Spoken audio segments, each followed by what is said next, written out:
우리가 드리는 예배가 오늘 말씀 속에 약속된 그 즐거움을 누리는 자리라는 것입니다. 하나님이 그렇게 우리에게 약속하셨다라는 것입니다. 만약에 우리가 이 예배를 통해서 그 즐거움을 누리지 못한다면, 하나님의 임재를 누리지 못하고 있다면, 여러분 그것은요 진지하게 생각해 봐야 합니다. 왜냐하면 예배는 하나님이 우리에게 허락하신 우리 성도의 가장 큰 특권이고, 하나님의 임재 가운데서 즐거움을 맛보는 가장 소중한 시간이기 때문입니다. 근데 만약에 그 즐거움을 잃어버린 채, 그 즐거움을 누리지 못한 채 한 주간을 살아가고 한 달을 살아가고 그렇게 시간을 보내고 있다면, 여러분 그것은요 신앙의 위기라는 것입니다. 우리의 영혼이 고갈되어 가고 있다는 것입니다. 우리의 영혼이 침체되고 있다는 것입니다. 이 시대의 대부분의 사람들은요 이러한 신앙의 위기 가운데 있었습니다. 그들은 예배의 즐거움을 원래는 누리지 못하고 있었고요.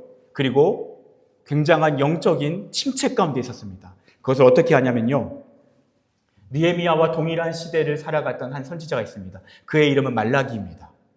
정확하게 느헤미야 시대에 활동했던 선지자는 말라기입니다. 말라기 말씀을 통해 그 당시의 백성들의 영적 상태를 알 수 있습니다. 그들은요 말라기 1장 2절 말씀에 뭐라고 얘기하냐면, 백성들이 하나님께 따집니다. 주께서 어떻게 우리를 사랑하셨나이까? 하나님의 사랑에 대해서 전혀 누리지 못하고 하나님께 따지고 있습니다. 하나님 우리 사랑하는 거 맞습니까? 근데 왜 저에게는 이렇게 기쁨이 없죠? 왜 제 삶은 이렇게 공허하죠? 하나님께 따지고 있습니다. 그때 하나님께서 그들이 왜 그러한 영적 상태에 있는지를 말라기 말씀을 통해 반복적으로 알려주십니다. 그 핵심이 무엇인지 아십니까? 바로 예배가 무너졌기 때문이라는 것입니다. 말라기 1장 8절입니다. 들어보십시오. 만군의 여호와가 이르노라, 너희가 눈먼 희생 제물을 바치는 것이 어찌 악하지 아니하며 저는 것, 병든 것을 드리는 것이 어찌 악하지 아니하냐. 이제 그것을 너희 총독에게 드려보라. 그가 너를 기뻐하겠으며 너를 받아주겠느냐. 여러분 하나님께서요 그 당시 백성들의 예배가 어떠한 예배였는지를 정확히 알려주시는데요, 그들은 하나님께 나아갈 때 제물을 드렸습니다. 근데 그 제물은요 병든 것, 저는 것, 먹기도 아까운 것, 먹기도 불편한 것. 그래 형식적으로 이 제물을 가져가면 일단 사람들이 나는 제물 드리는 사람으로 알겠지. 그래 대충 눈속여서 예배 드리자. 그러면서 병든 것, 저는 것, 그렇게 흠 많은 것을 하나님께 제물로 드렸다는 것입니다. 그렇게 예배에는요 형식만 있었고 정성은 없었습니다. 그들의 예배는 무너졌고 하나님의 즐거움은 상실되어 있습니다. 그들의 예배는요 총독에게 가는 정성만도 못한 정성으로 하나님께 하찮은 것으로 예배하고 있었다는 것입니다. 여러분 이것을 동일하게 오늘날 우리 시대에 가져와 볼까요? 여러분 총독과 우리가 만난다고 생각해 보십시오. 유명한 정치가와 만난다고 생각해 보십시오. 마크롱 대통령과 한번 만난다고 생각해 보십시오. 내일 우리가 마크롱 대통령과 식사를 한다고 생각해 봅시다. 그럼 어떨까요? 우리는 어떻게 준비할까요? 여러분 우리는요 그 전날부터 최고의 컨디션으로 준비할 것입니다. 피곤하지 않기 위해 일찍 잠을 잘 것이고요, 몸을 가장 깨끗하게 단장하고 가장 근사한 옷을 입을 것입니다. 소중한 옷을 입을 것입니다. 그리고 마음이 분주하지 않기 위해서 계속적으로 우리의 마음을 관리할 것입니다. 일정을 관리할 것입니다. 그리고 그 약속 시간을 지키기 위해서 어떻게 할까요? 우리는 시간을 여유롭게 출발해서 그 약속을 지킬 것입니다. 그리고 이동하는 시간에도요 만나는 설렘과 기대감, 그리고 적당한 긴장감을 가지고 그 자리에 찾아갈 것입니다. 그리고 만남 중에는요 진심을 다해 대하고 귀를 기울이고 집중하고 온 마음을 다해서 정성을 쏟을 것입니다. 그리고 그렇게 준비한 만큼 그 만남은 풍성할 것입니다. 여러분, 하나님은 그 당시 이스라엘 백성들에게 묻습니다. 너희들의 예배가 그 총독과의 만남보다 못하다라는 것입니다. 총독에게 드리는 정성만도 못한 정성으로 나에게 예배하고 있다는 것입니다. 그것이 그들의 영적 상태, 영적 빈곤함의 이유라고 말씀하십니다. 여러분, 조금은 분별한 진실일 수 있지만 우리는 우리 자신에게도 질문해야 됩니다. 우리는 하나님을 어떻게 예배하고 있는가? 우리는 그런 총독보다 더 큰 정성을 다해 하나님과의 만남을 준비하는가? 그리고 예배하는가? 그리고 그 예배를 통해서 하나님께서 주시는 즐거움을 누리고 있는가? 여러분, A.W. 토저라는 분은 이런 얘기를 했습니다. 모든 그리스도인의 삶의 실패는 예배의 영광을 경험하지 못했기 때문입니다. 여러분, 너무 중요한 말입니다. 우리가 이 예배에서 영광을 경험하면요, 하늘에서 부어주시는 즐거움과 힘과 능력을 경험합니다. 그리고 한 주를 살아낼 하늘의 힘을 공급받는 것입니다. 그래서 예배의 영광을 경험하면 우리의 삶은요, 승리합니다.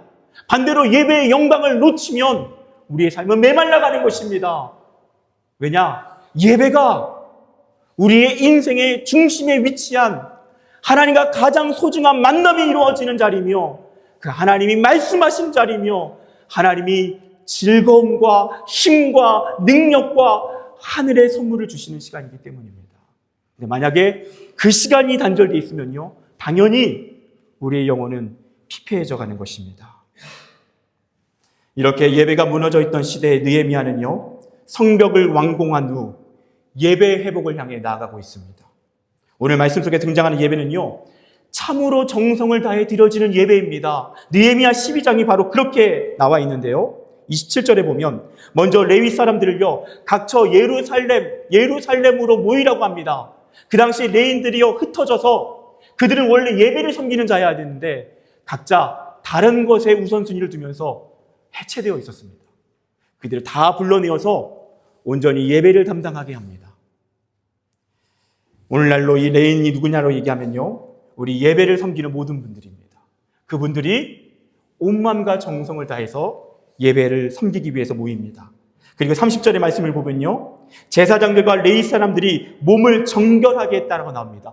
백성과 성문과 성벽을 정결하게 했다라고 나옵니다. 정결했다라는 것은요, 깨끗한 물로 씻었다라는 의미고요, 그리고 온 마음을 하나님 앞에 거룩하게 준비했다라는 것입니다. 그리고 31절 말씀에 보면 지도자와 찬양제들이 성벽 위로 먼저 올라가서 그 성벽을 돌면서 하나님께 감사하고 찬양했다라고 나옵니다. 그리고 그렇게 전심으로 준비한 예배를 통해 하나님께 큰 제사를 드립니다. 큰 제사를 하나님께 올려드릴 때, 그때 그 자리에 하나님께서 임재하시는 것입니다. 그 내용이 오늘 말씀입니다. 이날에 우리가 큰 제사를 드리고 심히 즐거워하였으니 이는 하나님이 크게 즐거워하게 하셨습니다. 부녀와 어린아이도 즐거워하였으므로 예루살렘이 즐거워하는 소리가 멀리 들렸느니라. 사랑하는 여러분, 하나님은 어떤 예배에 임재하십니까? 하나님은요, 정성을 다해 준비한 예배 가운데 임재하십니다. 하나님은 우리의 중심을 보시고요, 그 중심을 통해서 준비된, 정성스럽게 준비된 예배 가운데 하늘의 풍성한 즐거움을 부어주십니다. 하나님을 경외하는 예배, 하나님을 인정하는 예배, 하나님이 내 인생의 가장 소중한 만큼 그 소중함이 묻어나는 예배 가운데 하나님은 정확하게 그 예배를 기억하시고 받으십니다. 하나님은 속지 않으시는 분이시기 때문입니다. 하나님은 우리의 중심을 아시고 우리의 마음을 아시기 때문입니다. 어떤 한국인 목사님께서요, 인도네시아의 한 교회에 예배를 드리러 갔습니다. 그 교회가 있던 지역은요, 강경한 무슬림들이 살고 있는 그런 지역이었습니다. 한 번은 그 교회에서 예배를 드릴 때 무슬림 청년들이 들어와서 폭탄을 던지고 테러를 일으킨 적이 있는 그런 교회였습니다. 그런 교회에 이 한국인 목사님이 예배를 드리러 간 것입니다. 주일날 함께 예배를 드리는 그 자리에 갑자기 무슬림 청년 3명이 그 예배당에 들어왔습니다. 그리고 예배 드리는 사람들을 노려보기 시작합니다. 그 상황을 파악한 한 성도가 예배를 인도하는 목사님께 가서 그 상황을 조심스럽게 알려줍니다. 그 이야기를 들은 목사님이요, 설교를 하던 도중에 잠깐 설교를 멈춥니다. 30초 정도의 정적이 흐릅니다. 예배를 중단하진 않았지만 잠깐 정적 가운데서 모두가 조용하게 그 시간을 기다립니다. 성도들이 간절히 기도하기 시작합니다. 그 한국인 목사님도요, 하나님 살려주십시오. 하나님 살려주십시오. 그렇게 한 30초 정도의 시간이 흐르고요, 그 무슬림 청년들은 뚜벅뚜벅 걸어서 예배당을 나갑니다. 그리고 언제 그랬냐는 듯이 다시 예배는 이어집니다. 근데 이 한국인 목사님 무슨 얘기를 하시냐면요, 자신은 그 예배에서 지상에서 맛볼 수 있는 최고의 영광과 감격을 경험했다라는 것입니다. 말로 표현할 수 없는 하나님의 임재, 하나님이 주시는 즐거움, 그 하늘의 영광을 맛보았다라는 것입니다. 여러분, 왜인지 아십니까? 여러분, 왜 그럴까요? 그 예배는 말 그대로 생명이었기 때문입니다. 그 성도들에게는요, 그 예배는 말 그대로 목숨보다 귀한 시간이었기 때문입니다.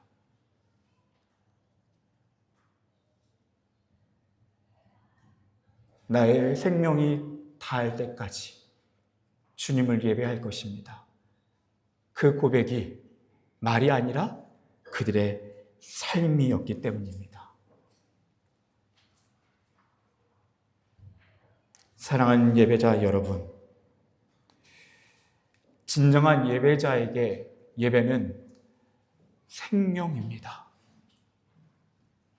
목숨보다 더 귀한 시간입니다. 그리고 그렇게 하나님을 예배하는 그 자리에 하나님은 임재하십니다. 어떤 고난도 감당할 수 있는 힘을 주시고 즐거움을 선물로 주십니다. 사랑하는 예배자 여러분, 예배를 회복하십시오. 예배를 회복하십시오. 최고의 정성을 다해 하나님을 예배하십시오. 그 예배 가운데 하나님이 임재하실 것입니다. 그리고 그 예배 가운데 하늘의 즐거움을 부어주실 것입니다. 그 예배의 영광을 맛보고 하나님의 즐거움을 누리는 그런 저와 여러분 되시기를 진심으로 축복합니다.